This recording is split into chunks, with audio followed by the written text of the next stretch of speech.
Hello नमस्कार दोस्तों, star Navodaya classes आप सभी का एक बार फिर हार्दिक स्वागत करता है। आज हम आपके लिए लेकर आए हैं एक ऐसा टॉपिक गणित का प्रतिशत जो आपके 3 से 4 चैप्टरों पे सीधा प्रभाव रखता है और बाकी मैथ पे भी अपना एक प्रभाव रखता है। तो हम समझेंगे अपनी वीडियो में क्या है हमारा प्रतिशत, क्या उसके बारे में है, वो कैसे कैसे प्रभाव डालता है, आखिर हमें प्रतिशत की जरूरत ही क्यों पड़ी। ठीक है, तो ज्यादा देर न करते हुए शुरू करते हैं। पहला शब्द है आपका प्रतिशत। क्या है? प्रतिशत।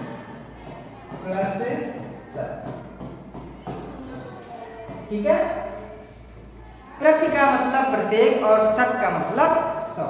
इसका मतलब क्या? प्रत्येक और इसका मतलब क्या? 100। तो इसका मतलब हो गया कि 100 में कितना। क्या मतलब हो गया? 100 में कितना, कि कोई भी चीज 100 में कितनी।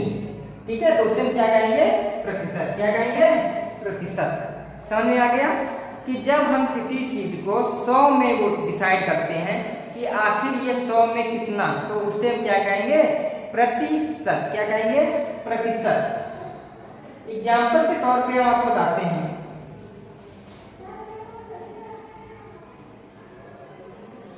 एग्जाम्पल के तौर पे आप ऐसे लिख सकते हैं, राम को 500 में से 400 अंक प्राप्त हुए।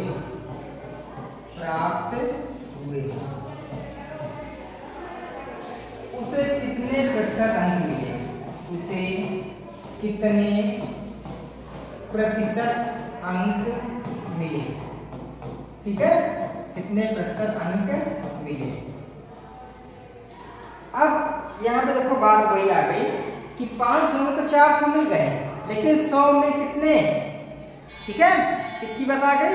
500 में तो 400 मिल गए, लेकिन आखिरकार 100 में कितने? तो उसी बात को जब करते हैं तो उसी को क्या बोलते हैं? प्रतिशत। क्या कहते हैं? प्रतिशत। तो अब इसको निकालने के लिए एक चीज आपको ध्यान रखनी पड़ेगी। इसको जब हम निकालेंगे तो कैसे निकालेंगे? 400 बटे 500, क्योंकि 500 में तो 400 है, लेकिन हमें किसमें निकालने हैं? 100 में। तो 2 जीरो से 2 जीरो गए, 5 एकम 5, 5 20, 20 चक्कू 80। अब चाहे इसको बोल दो 80%, चाहे इसे बोल दो 80 नंबर कितने में? 100 में। ठीक है, 100 में कितने? 80। और जब 100 में 80 तो 500 में कितने? तो इधर 5 पूरा कराएंगे, तो इधर 5 पूरा कराएंगे, तो इधर देखो 400 आ गए, इधर कितने आ गए? 500 आ गए। समझ में आ गया? तो किसी भी चीज को जब हम 100 में मापते हैं तो उसे हम क्या कहते हैं? प्रतिशत। क्या कहेंगे? प्रतिशत। ठीक है, अब इसके आगे चलते हैं।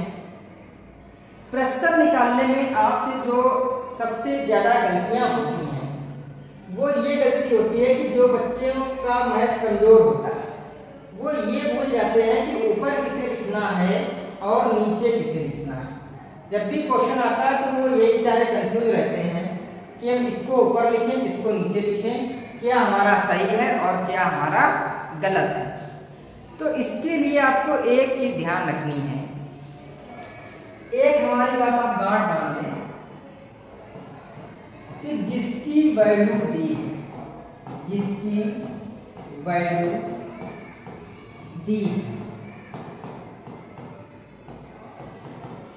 उसे हमेशा नीचे रखेंगे। कहाँ रखेंगे? नीचे रखेंगे। ठीक है, और जिसकी निकालनी, दूसरा पॉइंट ध्यान रखेंगे, जिसकी वैल्यू निकालनी,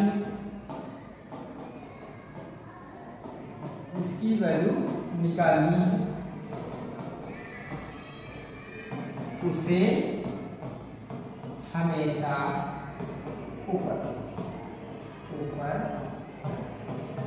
अगर प्रतिशत में आप ये 2 चीजें समझ गए, ठीक है, तो आप कैसा भी क्वेश्चन ले आए आपका क्वेश्चन गलत नहीं हो सकता।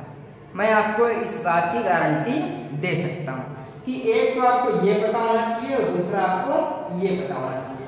ये दोनों अगर आप चीजें आपको पता है तो आपका प्रतिशत का कोई सवाल आपका गलत नहीं होगा।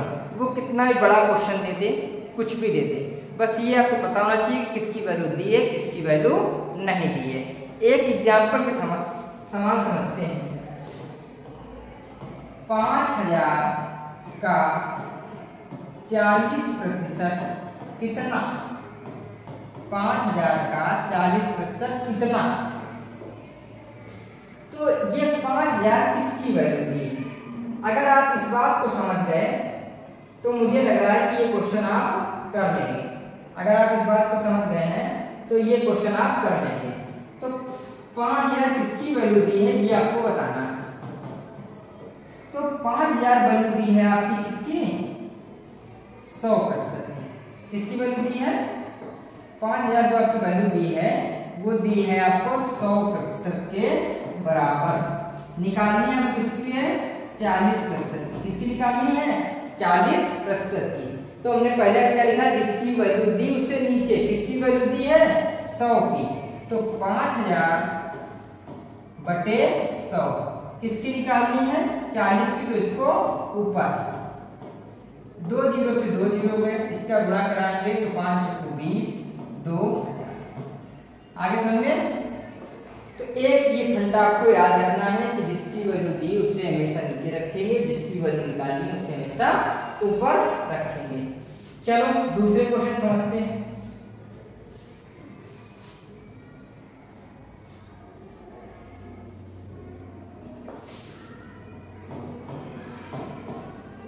किसी संख्या का 19% 760 है तो संख्या ज्ञात करें। तो संख्या ज्ञात करें।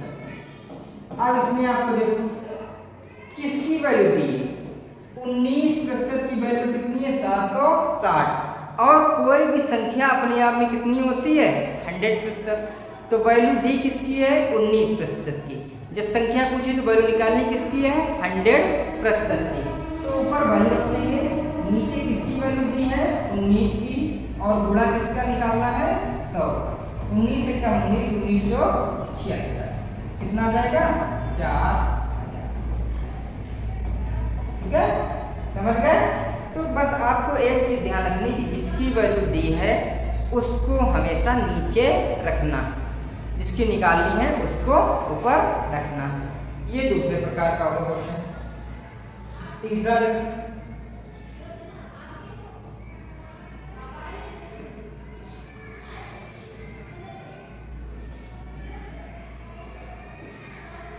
यदि किसी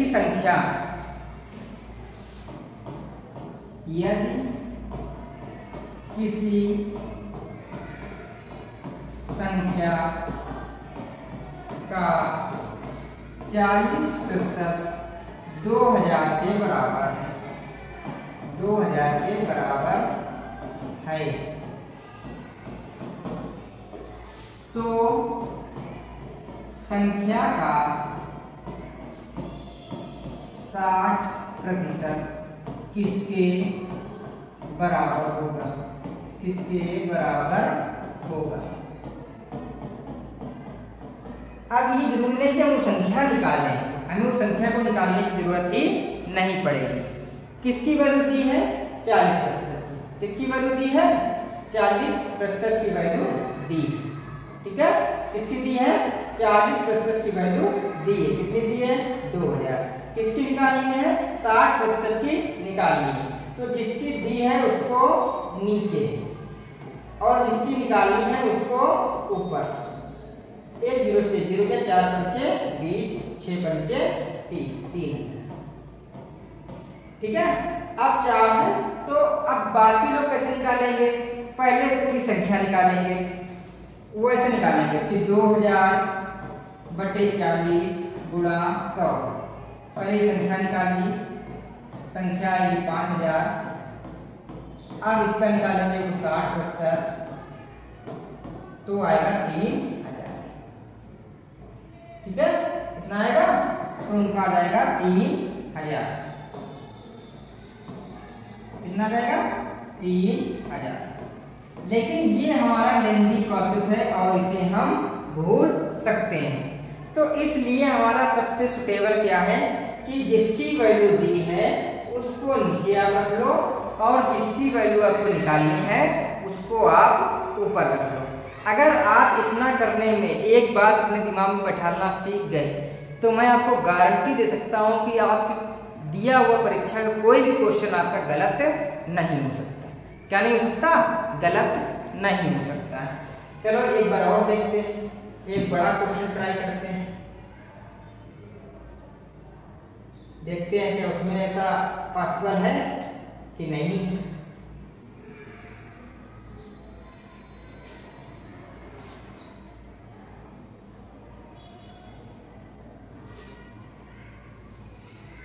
ये आपको दो बातें हमारी गांठ बांध देंगी। अगला देखो क्वेश्चन, एक नगर की जनसंख्या, एक नगर की जनसंख्या 10% हर वर्ष बढ़ती, हर वर्ष बढ़ती यदि 2010 में नगर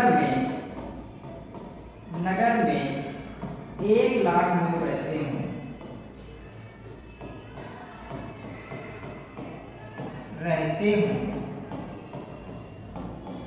तो 2011 में कितने लोग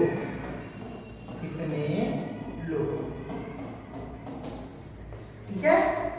अब देखो ये स्पेशल प्रकार का क्वेश्चन जो हमेशा पूछा भी जाता है उसको हम ले आए, ठीक है, जो आपकी परीक्षा में अक्सर पूछा जाता है। तो इसको हल करने के पहले आपको एक चीज ध्यान रखनी पड़ेगी कि दिया कैसे पहचानेंगे।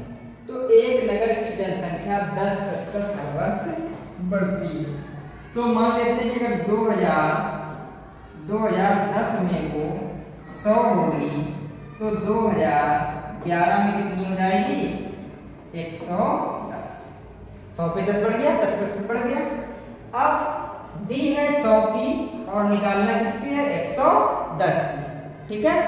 तो हम अपना वही सिंपल तरीका कि जिसकी दी है उसको नीचे और जिसकी निकालनी है उसको ऊपर, तो 2 जीरो से 2 जीरो गए, ठीक है।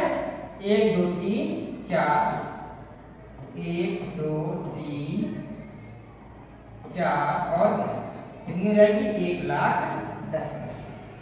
ये तो एक बार की बात हो गई, ठीक है। अगर मान लो कि वो इसी क्वेश्चन में आपको दे दे, ये तो एक बार की बात हो गई, लेकिन वो अगर मान लेते हैं कि इसी क्वेश्चन में आपको दे दे वो कि 2010 की जगह पे 2013, कितना दे दिया? 2013। तब हम क्या करेंगे? तो तब भी हम वही करेंगे कि जो हमारा ऊपर लिखा है जिसकी वैल्यू दी उसको नीचे और जिसकी वैल्यू नहीं दी है उसको ऊपर। तो उसमें क्या करेंगे? तो 2010 के लिए हमारी जनसंख्या फिक्स है, कितनी? 1 लाख गुणे 2011 में कितनी हो जाएगी? तो 110/100, ठीक है। ये अपने आप में 100 हो गया। जब 2011 में अपने आप की 100 हो गई तो 2012 में जाएंगे तो उसको 100% मानेंगे, तो 100 को कहाँ लिखेंगे? नीचे, और फिर उसका कितना निकालेंगे? 110। जब 2012 के अंत में जाएंगे तो वो हमारी 100% हो जाएगी और उसके 10 पढ़ेंगे तो कितना हो जाएगा? 110/, समझ गए। तो ये यहाँ तक कितनी बड़ी 2011 वाली हो गई, उसको 100% मान लिया, उसका इसे 10 बढ़ा दिया 10%, नीचे वैल्यू लिख दी। ऐसे हम करते गए, वो 5 साल तक पूछ लिया हमसे, कोई दिक्कत नहीं, वैसे लिखते चले जाएंगे। अब 2 जीरो से 2 जीरो गए, 2 जीरो से 2 जीरो गए, एक जीरो से एक जीरो गया और इस एक जीरो से ये जीरो गया। 11 का क्यूब होता है 1331 और 2 ये पर क्या आ गया, समझ गए। अब इससे बाहर आपका प्रतिशत का कोई भी सवाल नहीं आएगा। क्या होगा, प्रतिशत का कोई भी सवाल नहीं आएगा, समझ गए। तो आज के लिए हम आपके लिए इतना ही लाए हैं और प्रतिशत से रिलेटेड आपको कोई भी क्वेश्चन गलत नहीं होना चाहिए। बस आपको हमारी दो बातें याद रखनी कि जिसकी वैल्यू दी उसे हमेशा नीचे रखेंगे और जिसकी वैल्यू निकालनी है उसे हमेशा ऊपर रखेंगे। इसके बाद आपका प्रतिशत का कोई भी सवाल गलत हो ही नहीं सकता। यदि वो हो जाता है तो कहीं ना कहीं आपने कॉन्सेप्ट को समझने में गलती की है या आप क्वेश्चन से समझ नहीं पाए हैं कि क्या हमारा कौन सी वैल्यू दी है और कौन सी वैल्यू निकालनी है। ठीक है, तो आप आज के लिए इतना ही रखते हैं। हमारे चैनल को लाइक एंड सब्सक्राइब करते रहें। धन्यवाद।